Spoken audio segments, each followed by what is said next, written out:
Tout passera, sauf la parole de Dieu. Toute chose a une date d'expiration dans la vie. Mais toi, tu es le produit de Dieu qui n'a point de date d'expiration. Tout ce qui naît un jour meurt un jour. Donc tout ce qui a commencé un jour finira un jour. Ce qui te fait mal ou pleurer aujourd'hui sera la cause de ta louange demain. Ce que tu ressens comme douleur aujourd'hui sera ta force demain. J'aimerais dire à quelqu'un ce jour, il y a toujours un après cela dans la vie. Les bonnes et les meilleures choses viennent toujours après. Tu n'es pas en train d'écrire la dernière page de ta vie, c'est juste une période de la vie et non la fin de ta vie. Pour celui qui vit, il peut toujours encore attendre quelque chose. Car bien aimé, un chien vivant vaut mieux qu'un lion mort. Tu n'es pas plus meilleur que ceux qui jouent le temps additionnel à l'hôpital. Tu n'es pas plus parfait que ceux qui sont à la fin du match au cimetière. Car la mort est la plus grande humiliation.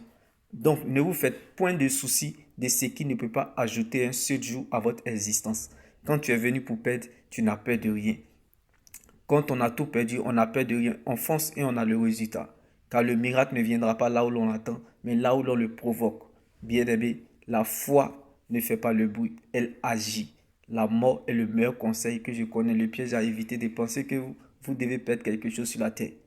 Non, vous n'avez rien apporté, alors vous ne pouvez rien apporter. Vous êtes venu nu, vous retournerez nu. Alors ne vous faites point de soucis de ce qui ne peut pas ajouter un seul jour à votre existence. Quand Dieu prend le risque de vous révéler certaines choses et où il vous emmène, prenez le risque de croire qu'il est capable de le faire. Car quand Dieu révèle un fait, il va jusqu'au bout de sa délivrance complète. Dieu ne veillera pas sur ta parole, mais plutôt sur sa parole. La royauté ne se vit pas à l'extérieur, mais plutôt à l'intérieur du royaume.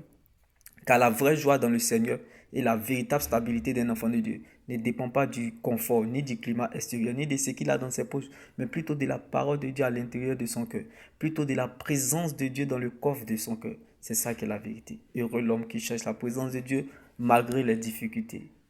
Restez debout, car prêcher fait asseoir, mais avoir les yeux ouverts permet de voir au-delà de nos limites. Les hommes prophétisent, mais Dieu lui parle. Dieu ne se trouve pas à la parole, mais plutôt dans sa parole.